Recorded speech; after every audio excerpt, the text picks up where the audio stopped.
आप सबको जय मसीह की। ये सीरीज का पार्ट 2 है और पार्ट 1 में हमने जाना था कि पवित्र आत्मा के वरदान कितने प्रकार के होते हैं। अगर आपने वो वीडियो नहीं देखी है तो नीचे डिस्क्रिप्शन में उस वीडियो का लिंक दिया हुआ है, आप जाकर वो वीडियो देख सकते हैं ताकि आपको और भी अच्छे से ये वीडियो समझ में आ सके। इस वीडियो में हम जानेंगे कि बाइबल टंग्स में बोलने यानी कि अन्य भाषा में बोलने के बारे में क्या कहती है। तो चलो शुरू करते हैं। और अगर अभी तक आपने हमारे चैनल WTL को सब्सक्राइब नहीं किया है तो मेरे आपसे रिक्वेस्ट है जल्दी से आप WTL को सब्सक्राइब कर लें और साथ में बेल आइकन भी प्रेस कर दें ताकि हमारी आने वाली नेक्स्ट वीडियो का नोटिफिकेशन सबसे पहले आपको मिल सके।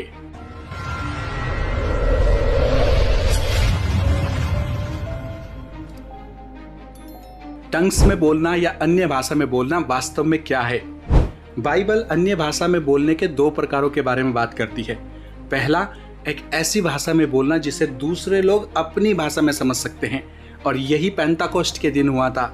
जैसे विदेशी भाषा के प्रचारक को एक ट्रांसलेटर हमें अपनी भाषा में अनुवाद करके बता देता है। और दूसरी प्रकार की अन्य भाषा में बोलना कुछ अलग है। शॉर्ट में या सरल भाषा में इसका उत्तर यह है कि यह एक आत्मिक वरदान है जो परमेश्वर कुछ विश्वासियों को देते हैं और ये उन्हें स्वर्गीय भाषा में प्रार्थना करने और परमेश्वर की प्रशंसा करने में सक्षम बनाता है। अब आपको जानना चाहिए कि यह एक सामान्य मानवीय भाषा नहीं है, लेकिन परमेश्वर इस वरदान को कुछ विश्वासियों को देते हैं ताकि वे इसे बोल सके और फिर कुछ दूसरे अन्य विश्वासियों को इस भाषा को समझने और व्याख्या करने का वरदान देते हैं। पहला कुरिन्थियों अध्याय 14 उसका 2 कहता है, क्योंकि जो अन्य भाषा में बातें करता है वे मनुष्यों से नहीं परंतु परमेश्वर से बातें करता है, इसलिए कि उसकी बातें कोई नहीं समझता क्योंकि वे भेद की बातें आत्मा में होकर बोलता है। अब अन्य भाषा में बोलने पर एक दूसरा प्रोस्पेक्टिव, एक और दृष्टिकोण भी है जिसको समझने के लिए 5 महत्वपूर्ण बातें हैं जिन्हें आपको जानना चाहिए। आइए पहले से शुरू करते हैं। नंबर 1, हर मसीह विश्वासी को टंग्स या अन्य भाषा में बोलना आना चाहिए। कुछ चर्च ये विश्वास करते हैं और कहते हैं कि हर एक विश्वासी को टंग्स में बोलना या अन्य भाषा में बोलना आना चाहिए। नो, ये एक झूठ है। बाइबल इस बारे में बिल्कुल स्पष्ट है और हमें बताती है कि हमारे पास अलग अलग आत्मिक वरदान हैं। पहला कुरिन्थियों अध्याय 12 उसके 4 में लिखा है कि वरदान तो कई प्रकार के हैं परंतु आत्मा एक ही है। और इसके 8वें पद से लिखा है, क्योंकि एक को आत्मा के द्वारा बुद्धि की बातें दी जाती हैं और दूसरे को उसी आत्मा के द्वारा ज्ञान की बातें, और किसी को उसी आत्मा से विश्वास और किसी को उसी एक आत्मा से चंगा करने का वरदान दिया जाता है। फिर किसी को सामर्थ्य के काम करने की शक्ति और किसी को भविष्यवाणी की और किसी को आत्माओं की परख और किसी को अनेक प्रकार की भाषा और किसी को भाषाओं का अर्थ बताना। परंतु ये सब प्रभावशाली कार्य वही एक आत्मा करवाता है और जिसे जो चाहता है वह बांट देता है। तो बाइबल में ये बिल्कुल स्पष्ट है, लेकिन कुछ चर्च इतनी दूर निकल जाते हैं और कहते हैं कि आपको नरक से बचने के लिए और उद्धार पाने के लिए टंग्स अन्य भाषा में बोलना आना चाहिए। It's just ridiculous. ये क्या बकवास है। आप केवल यीशु मसीह में सच्चे विश्वास के द्वारा, अनुग्रह के द्वारा बचते हैं। नंबर 2, मैं इसे नियंत्रित नहीं कर सकता। अब कुछ लोग ये कहते हैं कि जब वे अन्य भाषा में बोलते हैं तो वे इसे नियंत्रित नहीं कर सकते, वे बस इसे नियंत्रित नहीं कर पाते। और कुछ लोग तो यहाँ तक भी कहते हैं कि जब पवित्र आत्मा आती है तो मैं बस आत्मा को पकड़ लेता हूँ, तो मैं इसे पकड़ लेता हूँ और अन्य भाषा में बोलने लग जाता हूँ। पवित्र आत्मा कहीं भाग नहीं रहा है कि आप इसे पकड़े। अगर आप एक फिर से जन्मे मसीह विश्वासी हैं तो आपके अंदर पवित्र आत्मा है और आत्मा के फलों में से एक आत्मनियंत्रण, सेल्फ कंट्रोल भी है। आप इसे गलातियों अध्याय 5 उसके 22 में पढ़ते हैं, पर आत्मा का फल प्रेम, आनंद, शांति, धीरज और दया, भलाई, विश्वास, नम्रता और संयम है। तो आपके पास आत्मनियंत्रण है, सेल्फ कंट्रोल। परमेश्वर अव्यवस्था और अराजकता का परमेश्वर नहीं है। नंबर 3, कोई इसका अनुवाद नहीं करता या कर सकता। अब मैंने कई चर्चों में देखा है जहां लोग अचानक अन्य भाषा में बोलने लगते हैं, बस एक दूसरे के ऊपर जोर जोर से चीख चीख कर, हल्ला मचाकर, उछल कूद करके, और फिर कोई इसका अनुवाद नहीं करता, ट्रांसलेट नहीं करता, कोई इसका अर्थ नहीं समझाता। यहाँ तक कि प्रचारक भी अन्य भाषा में बोलते हैं लेकिन कोई भी इसका अनुवाद नहीं करता, तो कोई नहीं जानता कि वे क्या कह रहे हैं या दूसरे लोग क्या कह रहे हैं। लेकिन बाइबल बहुत स्पष्ट है, यह आपको बताती है कि आपको इसका अनुवाद करना चाहिए, और अगर आप नहीं कर सकते तो आपको चुप रहना चाहिए। पहला कुरिन्थियों अध्याय 14 उसके 27 से कहता है, यदि अन्य भाषा में बात करनी हो तो 2-2 या बहुत हो तो 3-3 जन बारी बारी बोलें और एक व्यक्ति अनुवाद करे। अब इसे ध्यान से सुने।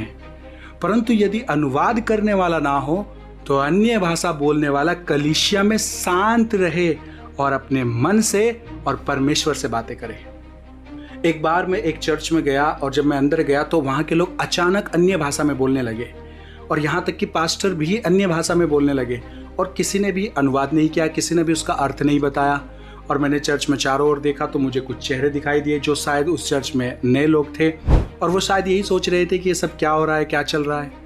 सभा के बाद मैंने पास्टर से बात की और मैंने उन्हें बताया कि पौलुस ने पहला कुरिन्थियों अध्याय 14 में अन्य भाषा बोलने के बारे में क्या कहा था, और लोगों को इसका अनुवाद करना चाहिए, अर्थ बताना चाहिए, क्योंकि किसी ने भी अनुवाद नहीं किया और किसी ने भी इसका अर्थ नहीं बताया। कोई नहीं जानता कि ये क्या हो रहा था।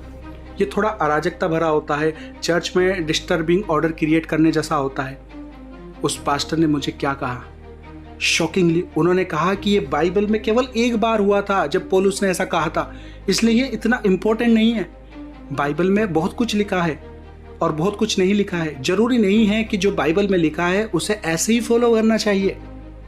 क्या विश्वास कर सकते हैं, उन्होंने ऐसा ही कहा था।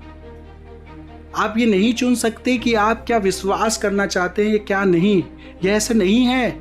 बाइबल में जो लिखा है उसमें से आप क्या विश्वास करना चाहते हैं और क्या छोड़ देना चाहते हैं, नहीं, यह ऐसे नहीं है। आपको पूरा का पूरा परमेश्वर का वचन सत्य के तौर पर लेना चाहिए और इसमें बने रहना चाहिए। नंबर 4, कौन अधिक आत्मिक है। कुछ लोग ये कहते हैं कि वे अधिक आत्मिक है क्योंकि वे अन्य भाषा में बोलते हैं। ये एक झूठ है, क्योंकि बाइबल ऐसा नहीं कहती है। ऐसे लोग अपने आप को घमंड के शिखर पर रखते हैं। इस बारे में संत पौलुस वास्तव में ये कहते हैं, पहला कुरिन्थियों अध्याय 14 उसका 18 से, मैं अपने परमेश्वर का धन्यवाद करता हूं कि मैं तुम सब से अधिक अन्य भाषा में बोलता हूं, परंतु कलीसिया में अन्य भाषा में 10,000 बातें कहने से यह मुझे और भी अच्छा जान पड़ता है कि औरों को सिखाने के लिए बुद्धि से 5 ही बातें कहूं। अब कुरिन्थियों के पत्र की पृष्ठभूमि जानने के लिए पौलुस ने कुरिन्थियों के ईसाइयों को पत्र लिखा, क्योंकि उसने सुना था कि वे एक दूसरे से बहस कर रहे थे कि कौन अधिक आत्मिक है। वे यहाँ तक भी घमंड करते थे कि किसने उन्हें बपतिस्मा दिया है। पत्र की शुरुआत में ही हम पढ़ते हैं कुरिन्थियों अध्याय 1 उसका 11 से, क्योंकि है मेरे भाइयों, खलोए के घराने के लोगों ने मुझे तुम्हारे विषय में बताया है कि तुम में झगड़े हो रहे हैं। मेरा कहना यह है कि तुम में से कोई तो अपने आप को पौलुस का, कोई अपोलुस का, कोई कैफा का, कोई मसीह का कहता है। क्या मसीह बट गया? क्या पौलुस तुम्हारे लिए क्रूस पर चढ़ाया गया? क्या तुम्हें पौलुस के नाम पर बपतिस्मा मिला? और फिर जब आप अध्याय 3 में जाते हैं, पौलुस मूल रूप से उन्हें बताता है कि वे अभी भी आत्मिक बच्चे हैं, कि वे अभी भी शारीरिक मसीह विश्वासी हैं। अध्याय 3 उसका 1 से, हे भाइयों, मैं तुमसे इस रीति से बातें ना कर सका जैसे आत्मिक लोगों से, परंतु जैसे शारीरिक लोगों से और उनसे जो मसीह में बालक हैं। मैंने तुम्हें दूध पिलाया, अन्न ना खिलाया, क्योंकि तुम उसको खा ना सकते थे, वरन अब तक भी नहीं खा सकते हो, क्योंकि अब तक शारीरिक हो। इसलिए कि जब तुम में ईर्ष्या और झगड़े हैं तो क्या तुम शारीरिक नहीं और मनुष्य की रीति पर नहीं चलते? इसलिए कि जब एक कहता है मैं पौलुस का हूं और दूसरा कहता है मैं अपोलुस का, तो क्या तुम मनुष्य नहीं? और फिर अध्याय 5 में पौलुस ये भी कहते हैं कि उनके बीच यौन अनैतिकता है। मैं इन चीज़ों को यहाँ पर क्यों बता रहा हूँ? क्योंकि आज भी कई चर्चों में लोग आध्यात्मिक वरदानों पर इतना ध्यान केंद्रित करते हैं और फिर भी वे वही पाप करते हैं, क्योंकि वे अभी भी शारीरिक है। लोग चमत्कार और भविष्यवाणी चाहते हैं और ये सभी अलौकिक चीज़ें, सबसे महत्वपूर्ण चीज़ पर ध्यान केंद्रित करने की बजाय, और वह है यीशु मसीह। पवित्र और धर्मी जीवन जीना, प्रभु की इच्छा के अनुसार जीना, पवित्रता पर ध्यान केंद्रित करना, बाकी सब कुछ बस एक बोनस है। यह ऐसा है, एक बड़े अद्भुत घर की कल्पना करें और वहाँ बहुत सारे कमरे हैं, लेकिन आप एक पेड़ की छाया को यहाँ पर जमीन पर देखते हैं। ये छाया आत्मिक वरदान है और घर यीशु मसीह है। तो आप बस छाया को देखते हैं और आप बस छाया में रहना चाहते हैं क्योंकि छाया अच्छी है और वह आपको सूरज से बचा रही है। लेकिन आपको इस बात का कोई आइडिया नहीं है।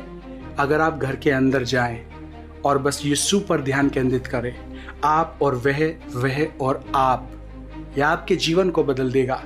ये अन्य चीजें ये बस एक बोनस है। आज कई चर्च हैं, पादरी और प्रचारक हैं जो इन झूठी बातों को लोगों को सिखाते हैं, पर उन लोगों के लिए जो खुजली वाले कान रखते हैं, जो वो सुनना चाहते हैं, जो उनकी शारीरिक अभिलाषाएं हैं, इच्छाएं हैं, वे चमत्कार और भविष्यवाणियां देखना चाहते हैं और पैसे चाहते हैं, लेकिन वे उस चीज की चूक कर रहे हैं जो वास्तव में सबसे महत्वपूर्ण है, और वह है यीशु मसीह। उसके लिए पवित्र जीवन जीना, क्योंकि वे पवित्र और धर्मी हैं। बाकी ये सब अन्य चीजें, ये वरदान, ये बस एक बोनस है। नंबर 5, दुष्ट आत्माओं के नकली वरदान का खतरा। आपको दुष्ट आत्माओं के नकली वरदानों के बारे में भी जानना चाहिए। दुष्ट आत्माएं पवित्र आत्मा के वरदानों की नकल करती हैं और वे ऐसा विश्वासियों को धोखा देने के लिए करती है। वैसा चर्च में भी कर सकती हैं। और ये भी एक और कारण है कि हमें चर्च में अन्य भाषा बोलने की व्याख्या करनी होती है। पहला यूहन्ना अध्याय 4 उसका 1 से कहता है प्रियो, हर एक आत्मा पर विश्वास न करो, वर्ण आत्माओं को परखो कि वे परमेश्वर की ओर से हैं कि नहीं, क्योंकि बहुत से झूठे भविष्यद्वक्ता जगत में निकल खड़े हुए हैं। परमेश्वर का आत्मा तुम इसी रीति से पहचान सकते हो कि जो कोई आत्मा मान लेती है कि यीशु मसीह शरीर में होकर आया, वह परमेश्वर की ओर से है, और जो कोई आत्मा यीशु को नहीं मानती, वह परमेश्वर की ओर से नहीं। यही मसीह के विरोधी की आत्मा है, जिसकी चर्चा तुम सुन चुके हो कि वह आने वाला है और अब भी जगत में है।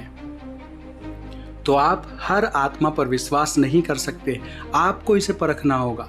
यही बाइबल कहती है। बाइबल ये नहीं कहती कि आपके लिए परमेश्वर इसको परखेंगे, ये कहती है कि आपको इसे परखना होगा।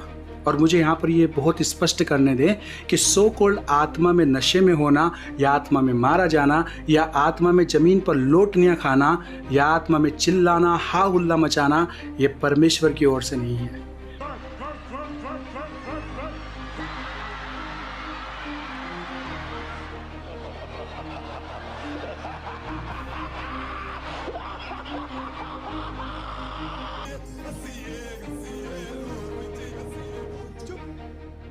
मेरे साथ तो अब शुरू है।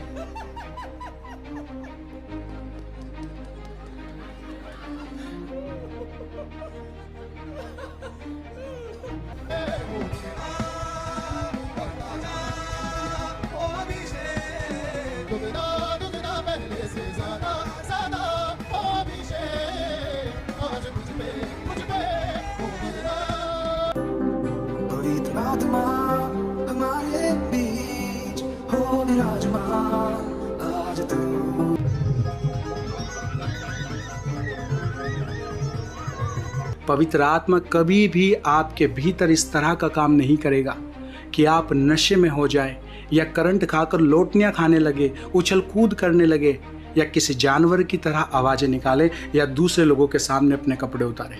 परमेश्वर व्यवस्था और शांति के परमेश्वर है। पहला कुरिन्थियों अध्याय 14 उसके 33 में लिखा है, क्योंकि परमेश्वर गड़बड़ी का नहीं परंतु शांति का करता है। कुछ चर्च ये दावा करते हैं कि उनके पास पुनरुद्धार है। जब आत्मा उतरता है तो ऐसा होता है, लोग आत्मा में जमीन पर लोटनियाँ खाकर गिर जाते हैं, आत्मा में नशे में होते हैं, आत्मा में कंट्रोल से बाहर हंसने लगते हैं, आत्मा में चिल्लाते हैं, और वे सभी राजा दाऊद की तरह पागल जैसा व्यवहार करते हैं। नो, ये झूठ है। ये चर्च और ऐसे पादरी अपने को दूसरों से अलग दिखाने के लिए और अपने बिजनेस को चमकाने के लिए ऐसा करते हैं, और शैतानी आत्माओं के प्रभाव में होने के कारण शैतानी आवाजें निकालते हैं। क्या आपको दिखाई नहीं देता? ये चर्च और इनके सो कॉल्ड विश्वासी जब ये आत्माओं में होते हैं और जो हरकतें ये करते हैं, क्या ये स्वर्गीय आत्मा की हो सकती हैं? क्या पवित्र आत्मा ऐसा करता है? कभी भी नहीं। नो। जो ये चिल्लाते हैं, जो करंट मार लोटनियाँ खाते हैं, जो जानवरों की आवाज़ें निकालते हैं, हल्ला उल्ला मचाते हैं, उछल कूद करते हैं, ये सब नरक में तड़पती शैतानी आत्माओं की निशानियाँ हैं। ऐसे लोगों को जहाँ चर्च से लात मार के भगा देना चाहिए था, वहीं ऐसे लोगों को अन्य विश्वासियों से ज़्यादा पवित्र बताया जाता है, उनको ज़्यादा स्पेशल समझा जाता है। ये सब नकली आत्माओं के नकली वरदान हैं। ऐसों से सावधान रहें और जितनी जल्दी हो सके ऐसे चर्च और पादरियों को टाटा बाय बाय कह दें। जब सच में पवित्र आत्मा उतरता है तो आप शांति से भर जाते हैं। वो आपको पाप के लिए दोषी ठहराता है। आप पश्चाताप में आंसुओं से भर जाते हैं, आप रोते हैं और आत्मा आपका दिल हल्का कर देता है। आप आनंद और अनुग्रह से भर जाते हैं। आपका शरीर एक नई ताजगी महसूस करता है और उसके बाद आपको ये दुनिया और सांसारिक बातें और इच्छाएं बेमतलब सी लगती हैं और आप प्रभु के साथ एक अलौकिक रिश्ता महसूस करने लग जाते हैं।